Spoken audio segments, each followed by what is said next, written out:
How's it going? I'm going to lean on teaching these days versus performing. So my videos for the next couple of weeks are going to be about teaching you stuff. Mainly about the application of music theory. I think music theory is just a theory. So I look at it like if it's applicable, then it's usable. We can use it. And the rest of it, maybe not. Anyway, you probably know an E chord and an A chord. You probably know an E string and an A string if you've been playing guitar for any time at all. But the E chord, if a song was in the key of E, would then go to the A chord if you wanted to go to the 4 chord in that key. The most popular progression out there for 2 chords is 1 to 4. Well, F, that's a bar chord, goes to B flat in the same fashion. Now a bar chord is nothing more than that same E and A, but capoed with your pointer finger. So if you continue with bar chords, you would continue up the guitar. G to C, A to D, B to E, C to F, D to G in the same fashion. However, most of us that are playing guitar play open chords. And so E to A, that works as an open chord. F to B flat, starting to get into bar chord territory. So typically we'll skip to G to C, right? Or D to G.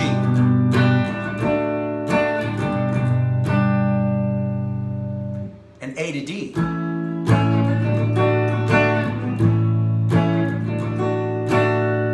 So most likely if you've been playing guitar for a while, you've been playing 1 to 4 because almost all songs have that progression somewhere. At least all groups and artists somewhere in their repertoire have that progression going on. So it's a very popular progression. For instance, C to F.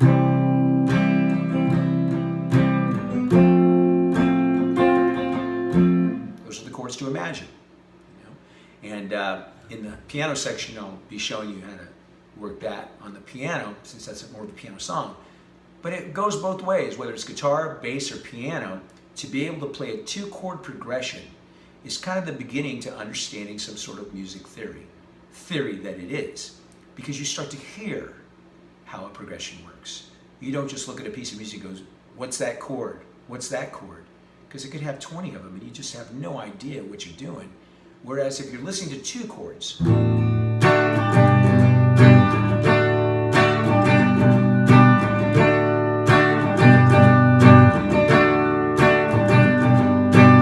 it's not too easy not to hear what I got in that from Sublime, right? But at the same time, those 2 chords existed long before that song. So you can imagine that a lot of people were using 2 chords way back, starting probably in the 50s, and all the way to now, where you still hear songs that are basically just 2 chords. Now, sometimes those chords might be minor, admittedly, okay? So that's a whole different world, because in the minor world, you have possibilities on your 4 chord that you don't have in the major world. What I mean by that is A minor is the relative minor to C major. Great chord, right? And if you go to the 4 chord, it's D minor. That's a great sound. But more often, when A minor goes to the 4 chord, it's a D major. Santana made a lot of money on that particular progression, among others. Same with B minor. That's a great sound going minor to minor, but often you'll hear it go to the major chord. I also talk about this in the piano section of this video so that you can see how the fingering changes. In the meantime, if you're playing bar chords like C minor, you have to go all the way up to find your minor 4 chord as well as your major. So I kind of like to stick with the open chords, like D minor or G minor. There's an easy way to play a G minor, just a bar across the 3rd fret. Or G, right? So it kind of sounds good with both the major and the minor. E minor to A minor, the classic. E minor to A, also classic. They both work quite well. So whether you're barring chords, G minor to C minor, G minor to C, or whether you're playing open chords, A minor to D minor, A minor to D, you can hear the difference when you go to the 4 chord as a minor or as a major. And so be aware of that difference because it's based on the fact that there are 3 minor scales: melodic, harmonic, and natural.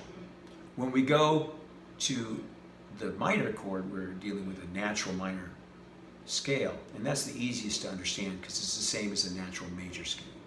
But once you start changing it up and go into D major, or from A minor, or eventually the 5 chord, E major, you're dealing with melodic and harmonic scales, and nobody wants to know what that is. So, myself included, even though I sort of in the back of my mind know, I know that in the front of my mind, I'm dealing with chord progressions that I find in songs that end up being common chord progressions. So I'm looking for common denominators, and that's why I'm giving video lessons right now, because I feel like I found a few, and a lot of people might be able to gain some knowledge from them. So I hope you've gained a little knowledge. It's going to get more difficult as we go along, most likely, but for those of you that already play, this might just give you a little ear training as well as a little understanding of how chord progression works. We'll continue on now with some bass and some piano, and hopefully it'll seem cohesive at the end so that whatever instruments you happen to play, or if you're looking to play extra instruments, you can. And don't forget too, before we switch to the bass and the piano, that if you're interested in private lessons in the same fashion using FaceTime or Zoom or Skype, that you can also hit me up for that, since I'm doing a lot of that right now and not performing so much. So my phone number is area code 831-233-4645. Now we're going to switch to the bass and then the piano. Bass is probably the easiest instrument to understand the 1 to the 4 because of the way it's set up. It's tuned 1 to 4. E string to A string is the 1 chord to the 4 chord, or the 1 bass to the 4. In other words, the root or the key that you're playing in to the 4th note or chord of that scale. A to D, same relationship. D to G, same thing. So that means that you just stay on the same fret and go to the next string when you want to go 1 to 4. F to B flat. G to C. A to D. Moving to the next string, B to E. C to F. D to G. Finally, E to A, and there's F to B flat again, and G to C. Now you may have recognized F to B flat as Smells Like Teen Spirit. Well, it does another 1 to 4, A flat to D flat. So there's a lot of power in going from the 1 chord to the 4 chord. Sublime's What I Got. Does it? As well as Imagine.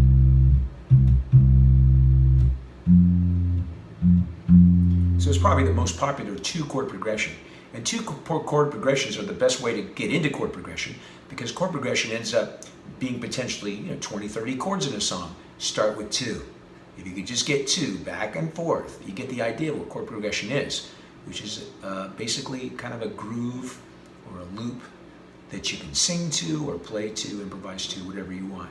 So remember on the bass, the easiest instrument, go 1 from 4, because it doesn't have those 2 bottom strings, which kind of screw everything up at the end. So what I suggest, if you want to practice the bass, go back and forth on the same fret. Quick way to learn how to play from the 1 chord to the 4 chord. Put your right hand thumb on C, middle on E, and pinky on G. That's of course a C chord. But the thing is, to go to the 4 chord, you don't have to go all the way up to the F in root position. You can actually keep the thumb in place and move the other 2 to the right.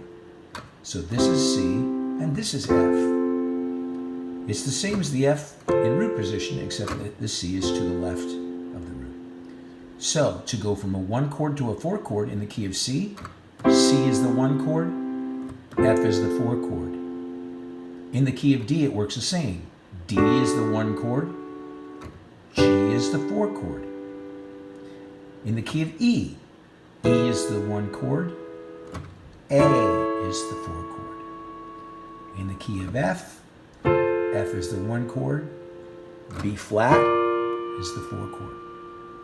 In the key of G, G is the 1 chord, C is the 4 chord. In the key of A the 1 chord, D the 4 chord. And finally in the key of B is the 1 chord, and E is the 4 chord. So it really helps to be able to get to the 4 chord quickly.